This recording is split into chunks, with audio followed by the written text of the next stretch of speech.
Hello there.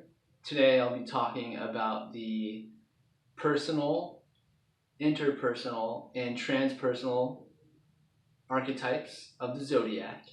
And I don't want anybody to be confused with the chakras and their corresponding zodiac sign because they are not um, correlating and they don't correspond with each other. So what I just want to begin to get into is um, where the personal archetypes are in our life, in our bodies, and how they show up a little bit. Without getting too much into it, the first four signs of the zodiac are going to be Aries, Taurus, Gemini, and Cancer. So those are the first four, and those are the personal archetypes, and those have to do with basically from everything from your chest up. So the Aries is the head, the face. Taurus is the throat or the neck. Gemini is the shoulders. Cancer is the heart or like the chest, like the chest plate. And those are the chakras that are personal to or not chakras, I'm sorry. Those are the archetypes that are personal to us. Those relate to our own needs and our own devices, if you will. Our personality is completely up to us. Our possessions are completely up to us. The way we communicate ourselves is completely definitive on what we do and how we are with ourselves, and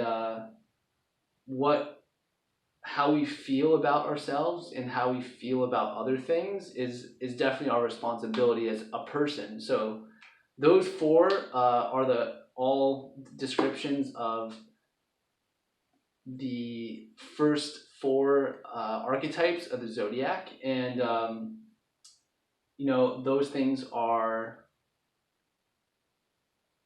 completely up to us, if you will, and those things are things that other people can't really control. They definitely do have an impact on us because we take in consideration and we also take personally what isn't personal to us, which is interpersonal, which is a good segue because next we have the next four signs of the zodiac and where they're at in the body. And the next four are going to be consisting of Leo, Virgo, Libra, and Scorpio. And everything, all the archetypes within the body, you're going to find everything from the groin up to the solar plexus or just below the chest. So we see here that Leo is the solar plexus. It's the beginning of the interpersonal relationship. How we define ourselves, it's an extension of the personality. It's more about how you demonstrate. So it's a lot to do with your creative output and what seeds you sow. So it's kind of another octave of Aries because that's the next. Leo's the next fire sign in the zodiac chronological order. So without getting too much into that, the next one is going to be Virgo, which is the intestines. Yet again, another octave higher than Taurus. And Libra is going to be the next one.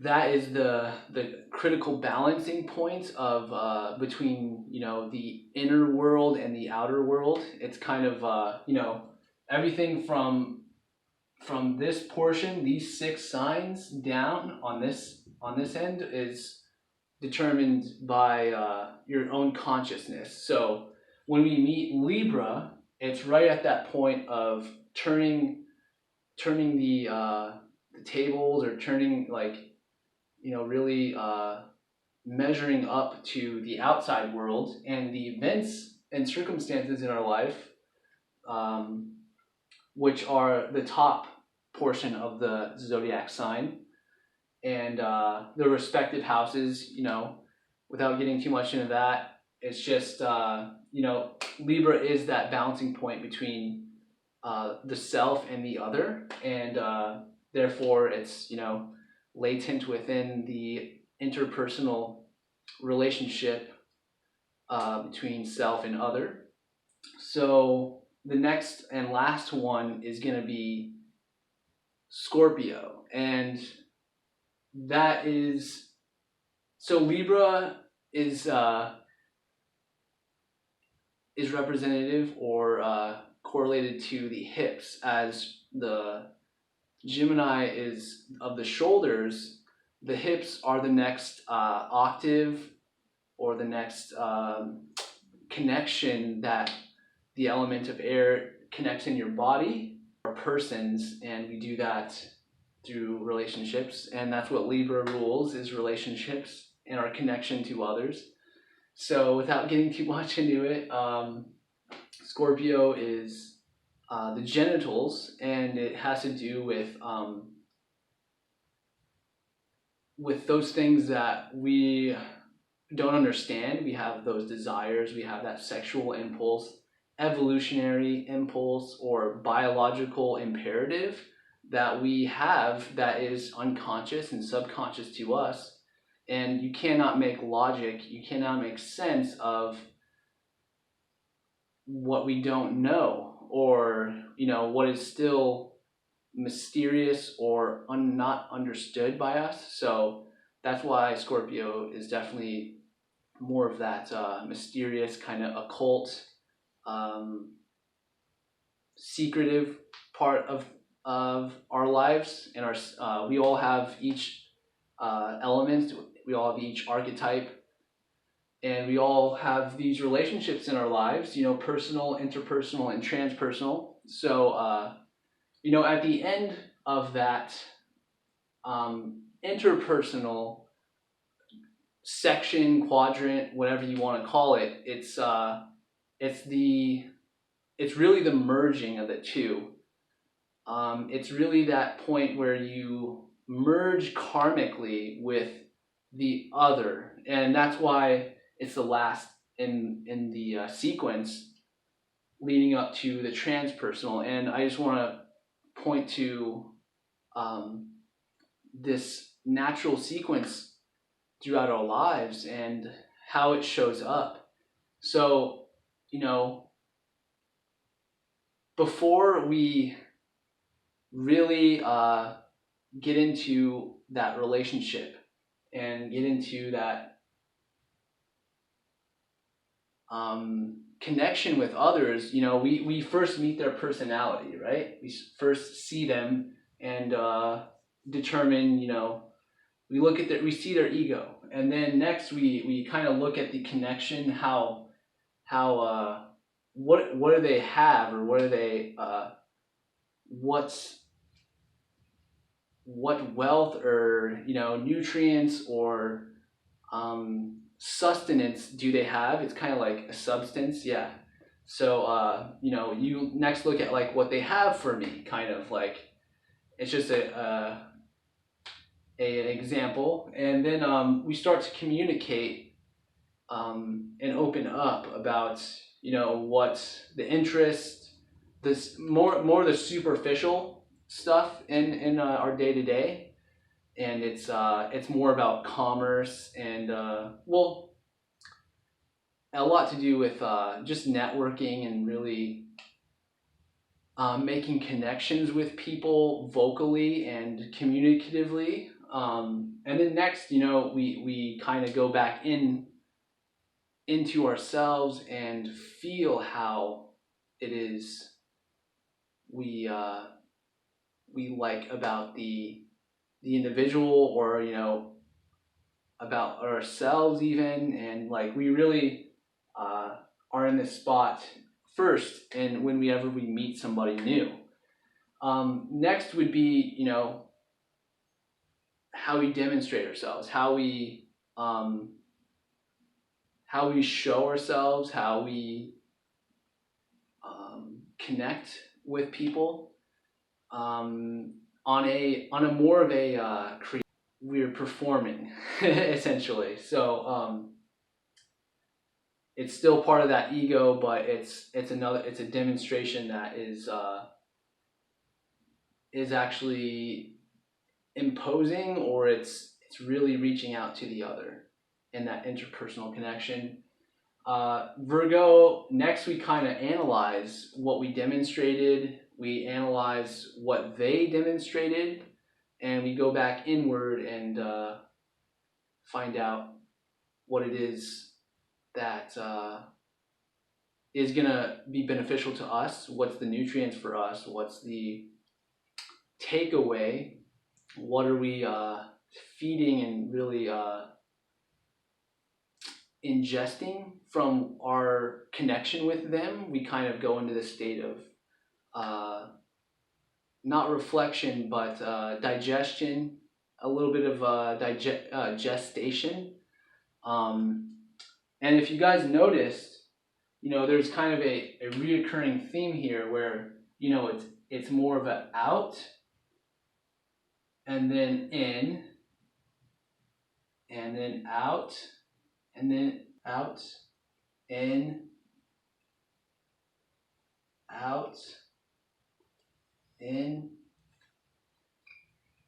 out, in, out, in, out, in, out. So yeah, we have a beautiful geometric shape there. And essentially, I'm sure you guys know this, those of you who've been studying astrology, but the fire and air signs are all masculine, the earth and water are all feminine. So that's more the inward part, where, we go inside and determine the inner state. And, the masculine, we're demonstrating, we're doing outward things and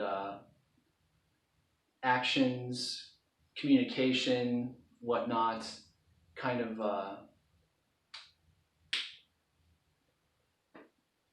outward for masculine, inward for female or feminine. And going back to the transpersonal, after we end and merge with the other, usually when it comes to Scorpio, it's referring to sex or like deep relationship, karmic relationship. For instance, it could be family, and we make that connection, which really doesn't infringe upon another person's free will, but it makes a deep penetration of the surface things, and it's a deep penetration of the personality of the other person's personality. So at the end of Scorpio, we begin to see the first glimpses of what it is to be not yourself, and not yourself with the other, but to be something greater. And in sex, we usually find that feeling of being merging and also like being complete or whole again. And that brings me to the next sign is, Sagittarius, where they're seeking the truth, seeking to be, to complete. So after we merge with the interpersonal, we actually begin to glimpse and we begin to see the um, the higher perspective, the consciousness. It's also, the Sagittarius shooting the bow is, piercing the veil of consciousness, and that's why there's the arrow there, because that is the first sign in the sequence of transpersonal signs that it begins to pierce the veil of self and other, that there's a higher intelligence, a broader perspective to be seen, and we actually are able to see that when we merge with others. So it's it's an important cycle, but going on, so what I left off on was that the Scorpio was the last sign in the torso. So the torso ends with Scorpio, begins with Aries, and so then we have 4 signs left, and the only body parts that we have left to correlate is now Sagittarius, Capricorn, Aquarius, and Pisces. They are all transpersonal signs, and they represent the appendages, your arms and your legs, that extend outside of you and your person. So in this way, it's the way that you really communicate, or not communicate, but it's the way you connect with things that are beyond your person and beyond the other, and it's something, it's how we connect, share, and walk on the earth, which is something that is not the self or other, or we create with our hands and build with our hands, and that's representative of something that we don't quite understand, and it's beyond our own conscious understanding. It's beyond our own personal knowledge. So try not to ramble here too much, but the next body part in the sequence of the zodiac is going to be the upper arms and the upper legs. So the thighs and the biceps is going to be the Sagittarius body part, and a lot of people correlate Sagittarius with being like with sports and all about games and whatnot. So you definitely need those muscles and those parts to engage in rigorous physical activity and sports. So it's the upper digit of the arm and the leg, of the upper digit of the arm and both the leg. So though the digits on our arms, as well as our torso and as well as our fingers, all are a manifestation of the golden ratio, or the pi ratio, or the golden mean. You see that in our arms and legs. So going beyond that, next is going to be Capricorn, which is the mid digit, which is going to be your elbow and your knees. So it's more of the structure and the bones of how we go out into the world and do something larger than ourselves, larger than others, and do it for the greater humanity and the greater species, the greater whole of existence, really. And next, we are going to have the Aquarius, which is the lower digits. It's going to be the forearms and the calves, or the ankles or wrists or whatever. But that is the extension of the transpersonal sign that represents, goals and dreams and connection to more intricate and more elaborate systems at work, kind of. So it has to do with science, evolutionary progress, and technological advancement. We need all of our delicate muscles and tendons in our arms and legs to really, tinker and experiment with our hands. So it's really important that we correlate that. And then Pisces is going to be the hands and feet. So the ears are all forms of time. So the ears are going to be future, the hands are going to be present, and the feet are going to be the past. And Pisces represents kind of the completion, and like it's really the last point in the zodiac, and that those cycles of our lives that we see the manifestation, we transcend where we started before, so we can go to the next octave and begin again. It's the completion of a cycle, and we use our hands and feet for everything, really, and it gets us to one place, to one destination, and we complete that, when we sit down and not stop using our feet. But and then, the hands, we create things and we see to completion with the creative aspects that our hands have and demonstrate. So that's kind of like a gist of it. I know I went on some tangents there. Hopefully that makes some clear connections for you guys. If you guys have any questions, any comments, please feel free. Always open to talking about this stuff. It's helped me a lot, so hopefully it helps you. And yeah, that's it, guys. Thank you so much for watching, and have a good